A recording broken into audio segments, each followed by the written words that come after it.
시청자 여러분 안녕하십니까? 5월 5일 수요일 JCM 모닝뉴스입니다.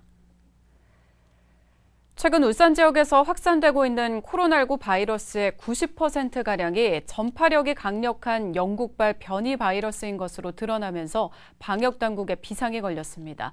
울산에서 4월 한 달 동안 발생한 확진자가 지난해 전체 확진자보다 많을 정도로 확산세를 걷잡을 수 없어서 특단의 대책이 시급한 실정입니다.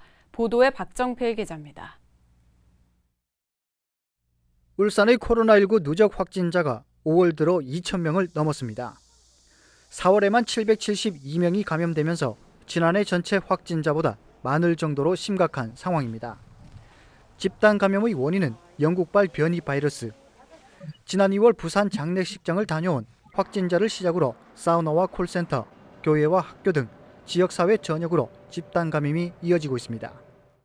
집단별로 랜덤으로 샘플링을 한 게 한 9% 정도 샘플을 해서 거기에서 89%가 영국 변이로 나온 거죠. 전국 평균 5%보다 월등히 높은 수치입니다. 실제로 지난 2일 발생한 확진자 1명으로부터 무려 7명이 감염된 사례도 나왔습니다. 우선 지금 알려진 것만 하더라도 그 영국 변이 바이러스 같은 경우에는 그 전파력이 1.7배 정도 높다고 돼 있는데 우리 시 같은 경우를 보면 그거보다도 더 높은 것 같아요. 울산시는 방역 당국과 함께 지역 감염 확산 차단을 위해 안간힘을 쏟고 있습니다. 중앙역학조사관을 추가로 파견을 받아서 지금 남구보건소를 중심으로 해서 지금 남구보건소에서 기초역학조사, 심층역학조사를 같이 지금 하고 있고 또 울산 검역소에 역학조사관 2명을 추가 파견받아서 남구보건소에 지금 합류를 시켜가지고 같이 대응하고 있습니다. 집단 감염의 가장 위험한 요소로 등장한 영국발 변이 바이러스를 차단하기 위해 울산시는 임시 선별 검사소를 10곳으로 늘리는 등 대책을 강구하고 있습니다.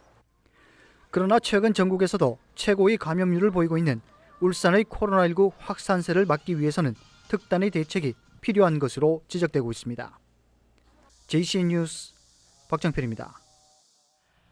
어제 울산 남구의 모 고등학교에서 코로나19 집단 감염이 발생하면서 옥동 일부 학원들이 긴급 휴원에 들어갔습니다.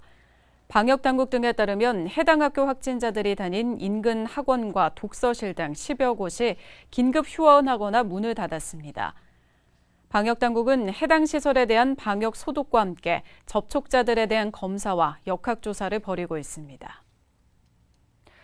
최근 영국발 변이 바이러스가 울산 전역으로 확산됨에 따라 울산시도 백신 대상 연령층을 확대하기로 했습니다. 울산시는 당초 65세에서 74세였던 2분기 예방접종 대상 고령층을 60세에서 74세로 확대한다고 밝혔습니다. 이에 따라 65세에서 74세는 오는 27일부터 60세에서 64세까지는 다음 달 7일부터 아스트라제네카 백신을 맞게 됩니다. 백신 접종 시행기관도 기존 27곳에서 270곳으로 확대됩니다. 또 2분기 접종 대상자 가운데 아스트라제네카 접종 대상에서 제외된 30세 미만 사회 필수 인력에 대해서는 6월 중으로 화이자 백신을 접종하기로 했습니다. 중구의 한 병원 내과 의사가 아스트라제네카 백신을 맞은 뒤 이틀 후 숨진 것으로 확인됐습니다. 방역당국에 따르면 고인은 지난달 29일 백신을 접종했으며 지난 1일 가족과 함께 놀러간 경주의 한 숙소에서 가족들이 밥을 먹고 돌아왔을 때 숨진 채 발견됐습니다. 가족들이 외출할 당시 고인은 컨디션이 좋지 않아 함께 가지 않겠다고 한 것으로 전해졌으며 방역당국은 백신과의 연관성은 아직 확인되지 않고 있다고 밝혔습니다. 한편 울산 지역에서 백신 접종 이후 사망자는 현재 2명이며 이번 사망은 경주에서 발생해 울산 사망자 수에 포함되지 않았습니다. 박성민 국회의원이 국민의힘 원내 부대표로 임명됐습니다. 김기현 국민의힘 원내대표 겸 당대표 권한대행은 어제 의원총회를 열어 박성민 의원을 비롯한 14명의 원내 부대표단 인선을 통과시켰습니다. 원내 수석 부대표에는 재선의 추경호 의원이 맡기로 했으며 원내 대변인은 강민국, 전주혜 의원이 임명됐습니다. 원내 부대표단은 모두 초선으로 구성됐습니다. 박 의원은 김기현 신임 원내대표를 적극 지원해 당을 안정적으로 이끌고 내년 대선에서 국민의힘이 국민의 선택을 받아 승리할 수 있도록 모든 지혜와 역량을 모으겠다고 밝혔습니다. 어린이날 축하 에어쇼 시범 비행 중 추락해 순국한 고 김도현 공군 중령의 15기 추모식이 어제 울산대공원 현충탑에서 거행됐습니다. 고 김중령은 지난 2006년 5월 5일 수원 공군 비행장에서 어린이날 축하 에어쇼 시범 비행 중 기체 고장으로 추락해 산화했으며 마지막 순간까지 조종관을 붙잡고 행사장에 있던 어린이와 시민들의 안전을 위해 피해를 최소화하기 위해 노력했습니다. 어제 추모식에서는 전투기 8기로 구성된 우리나라 공군 특수비행팀 블랙 이글스의 추모 비행이 현충탑 상공에서 진행됐습니다. 대한민국 여자 다이빙 간판 김수지 선수가 올해 열리는 도쿄올림픽 출전권을 확보했습니다. 울산시 체육회 소속 김수지는 지난 3일 일본 도쿄 아쿠아틱 센터에서 도쿄올림픽 최종 예선을 겸해 열린 국제수영연맹 다이빙 월드컵 여자 3m 스프링보드 예선에서 전체 48명 가운데 18위에 올라 18명에게 주어지는 올림픽 출전권을 따냈습니다. 김수지 선수는 2012년 런던 올림픽 대한민국 최연소 출전 이후 9년 만에 다시 올림픽 무대를 밟게 됐습니다. 한편 현재까지 울산시 체육회 소속으로 올림픽 출전이 확정된 선수는 펜싱 박상영 선수와 복싱 오연지 선수, 김수지 선수 등 모두 4명입니다. 아파트와 원룸이 있는 한가운데에 30층이 넘는 주상복합 건물 건립이 추진되면서 인근 주민들이 반발하고 있습니다. 주민들은 분진과 소음 피해는 물론 집안 침하까지 우려하고 있습니다. 김동혁 기자입니다. 아파트와 5m도 되지 않는 거리에 거대한 중장비가 들어서 있습니다. 벽면에는 공사를 반대하는 현수막이 연이어 붙었습니다. 아파트 2곳과 원룸이 둘러싸고 있는 공사 현장. 분쟁이 시작된 건 지난 2월부터 이곳에 39층짜리 주상복합 아파트 기초공사가 진행되면서부터입니다. 공사가 시작된 지 2달 만에 아파트 건물에는 이처럼 주먹만한 균열이 생겼습니다. 공사 현장 뒤쪽에 있는 원룸 담벼락은 곳곳이 주저앉았습니다. 공사장을 마주한 집안 벽면에도 균열의 흔적이 보입니다. 분진과 소음 피해를 입고 있던 주민들은 균열 현상까지 보이자 불안감을 호소하고 있습니다. 아직 시작 단계도 아니라 하더라고 주위 사람들이. 근데 지금 이 보시다시피 보세요. 이 얘네들 불안해서 어떻게 살아요. 기자님 같았으면 자기 집이다. 이 편하게 사시겠어요? 지금껏 소음 민원으로 공사 현장이 열흘 넘게 멈춰섰지만 제대로 된 안전 대책은 없었다는 게 주민들 주장입니다. 테두리 집안 빈 공사를 하고 있는데 이 공사만 가지고도 지금 집안이 이만 내려앉고 무너지고 있는 상태인데 이거 조치도 없이 자기들 공사만 하겠다는 지금 상황이거든요. 관할 지자체는 민원에 따른 현장 점검 외에는 시행사의 결정만 바라보고 있습니다. 사인 간의 갈등인데다 공사를 멈출 규정이 명확치 않은 탓입니다. 위험한 상황이라면 당연히 해야 되는 거겠지만 사실 그거에 대한 판단은 되게 어려운 부분도 있고 어느 정도면 위급하다라고 말씀드릴 수 있는 게 정말 어려운 부분이기 때문에 시행사는 현재까지 공사로 인해 생긴 안전 문제는 없다면서 인근 주민들과 조속히 협의를 이어나가겠다고 밝혔습니다. JCN 뉴스 김동영입니다. 지난달 울산 지역 소비자 물가가 3년 8개월 만에 가장 높은 상승률을 기록했습니다. 동남지방통계청의 4월 울산시 소비자 물가 동향에 따르면 지난달 울산의 소비자 물가 지수는 105.85로 지난해 같은 기간에 비해 2.3% 상승했습니다. 이는 2017년 8월 2.2% 이후 가장 높은 상승률입니다. 구입 빈도와 지출 비중이 높은 141개 품목을 중심으로 체감 물가를 나타내는 생활 물가 지수는 지난해 같은 기간보다 2.8% 올랐고 생선과 채소, 과일 등 기상 조건이나 계절에 따라 가격 변동이 큰 신선식품 지수는 14.7% 올랐습니다. 울산, 부산 중소기업 경기 전망지수가 4개월 연속 상승세를 기록했습니다. 중소기업 중앙회 부산-울산-지역본부는 지역 345개 중소기업을 대상으로 5월 경기 전망을 조사한 결과 경기 전망지수는 75.8로 전달 대비 1.5포인트 상승했다고 밝혔습니다. 이는 지난 1월 이후 4개월 연속 상승세로 백신 접종과 경기 회복 기대감 등이 반영된 것으로 분석됐습니다. 한편 건설업 경기 전망지수는 전달 대비 3.9포인트, 지난해 5월 대비 24.5포인트 상승해 83.3을 기록했습니다. 현대자동차 울산 공장 포터 생산 라인이 반도체 수급 문제로 6일과 7일 이틀간 휴업합니다. 현대차는 계기판 등에 쓰이는 차량용 반도체 재고 부족으로 울산 4공장 포터 생산을 이같이 중단한다고 밝혔습니다. 현대차는 앞서 지난달 7일부터 일주일간 반도체와 구동 모터 수급 문제로 전용 전기차 아이오닉5와 코나 등을 생산하는 울산 1공장을 휴업했고 아산 공장도 4일가량 휴업했습니다. 울산국제영화제 영화 제작 지원 사업에 모두 270편이 접수됐습니다. 전국의 학생 부문에서 252편, 울산 시민 부문에서 18편이 접수돼 젊은 영화인들의 등용문이라는 차별화된 입지를 구축하고 있습니다. 울산시는 시나리오 완성도와 기획의 적절성, 독창성 등을 고려해 25편 정도를 선정하고 2억 3천만 원을 작품에 따라 차등 지원할 계획입니다. 선정된 작품들은 10월 말까지 영화 제작을 완료한 뒤 12월에 열리는 울산국제영화제에서 상영될 예정입니다.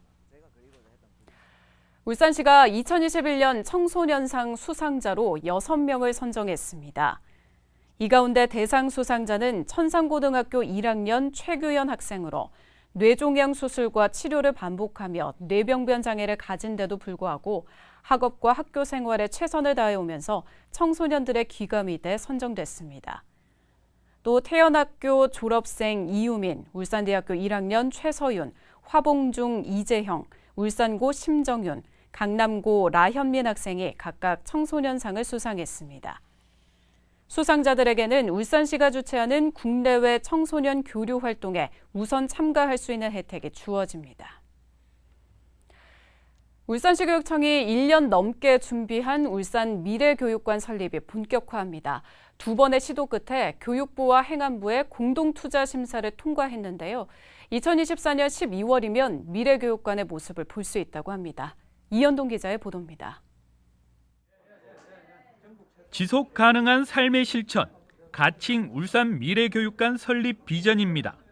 지속 가능 발전 교육으로 교육 패러다임을 전환하겠다는 겁니다. 이를 위해 준비한 울산 미래교육관 설립이 본격화합니다. 울산 북구 옛 강동초등학교 부지에 들어설 울산 미래교육관의 모습을 오는 2024년 12월이면 볼 수 있습니다. 지난해 한 차례 반려됐던 교육부와 행정안전부의 공동투자 심사를 최근 통과했기 때문입니다. 이제 중앙투자 심사가 통과됐기 때문에 지금부터 이제 설계비를 반영해서 설계를 하고 이렇게 진행될 건데 최종 건립 날 기간은 2024년 12월이고 용지비와 공사비 등 전체 사업비만 470억 원. 울산시가 건축비 30억 원을 지원하고 교육부도 특별교부금 30억 원을 지원합니다. 북구청과 NH농협은행도 매년 2억 원의 운영비를 지원합니다. 북구청은 강동 관광단지 조성으로 인근 기관과의 시너지 효과를 기대하고 있습니다. 지금 외곽 순환 고속도로와 함께 연계가 돼서 그게 사업이 좀 탄력을 받지 않을까 그런 기대를 갖고 있는 상황에서 지금 이 미래과학관이 들어옴으로 해서 전체적으로 이제 강동의 어떤 균형적인 사업이 되리라 생각됩니다. 한국석유공사와 동서발전, 에너지경제연구원 등 공공기관 4곳과 지역대학 4곳도 콘텐츠 연구와 개발 지원 등을 약속했습니다. 프로그램 개발에는 현장 교사와 전문가 등 119명 22개 팀이 참여해 지속가능 발전 교육에 최적화된 프로그램과 콘텐츠 개발을 완료했습니다. 울산 미래교육관이 학생들의 미래 역량을 기를 수 있는 전시체형 교육의 복합문화 공간으로 주목받고 있습니다. JCN 뉴스 이연동입니다. 박태환 중구청장은 어제 굿네이버스 울산지부가 진행하는 백인의 꿈 지원단 사업에 참여해 취약계층 아동에게 꿈 응원 메시지를 전달했습니다. 울산에서 두 번째로 응원 메시지를 전달한 박 구청장은 취약계층 아동들이 마음껏 꿈꿀 수 있는 아름다운 내일을 응원합니다라는 메시지를 전달했습니다. 한편 굿네이버스 울산지부가 진행하는 백인의 꿈 지원단 사업은 오는 11월까지 울산 지역 내 취약계층 아동 200명을 대상으로 진행됩니다. 울주군은 어제 서생면 대송리 일원에서 전복종자 25만여 마리를 방류했습니다. 사업비 2억여 원을 들여 구입한 전복은 울산 관내에 소재하는 종자 생산업체에서 생산된 길이 3.5m 이상의 전복종자로 강양, 진하 등 6개 어촌계 마을 어장에서 방류됐습니다. 특히 전복의 생존율을 높이기 위해 전복의 먹이인 해조류가 풍부한 암초 지역에 나잠 어업인이 잠수해서 바위에 종자를 직접 부착하는 식으로 방류했습니다. 울산 진산 면세점이 위치 이전 특허 승인을 받았습니다. 보세 판매장 특허심사위원장은 지난달 30일 회의를 열고 울산 진산 면세점의 이전을 승인하기로 의결했습니다. 울산 진산 면세점에 따르면 최근 시내 면세점 위치의 건물이 재개발 구역에 포함돼 임대 계약 종료를 앞두고 있으며 본사가 위치한 울산 남구 장생포 고래박물관 인근 자사 건물로 이전 개점을 준비 중에 있습니다. 한편 울산 진산 면세점은 7월 1일 이전 개점을 위해 다음 달 14일부터 20일까지 7일간 휴점할 예정입니다. 여러 차례 음주운전 처벌 전력에도 만취 상태로 무등록 오토바이를 운전한 50대에게 실형이 선고됐습니다. 울산지법 양백성 판사는 도로교통법 위반 등의 혐의로 기소된 58살 A씨에게 징역 1년 2개월을 선고했습니다.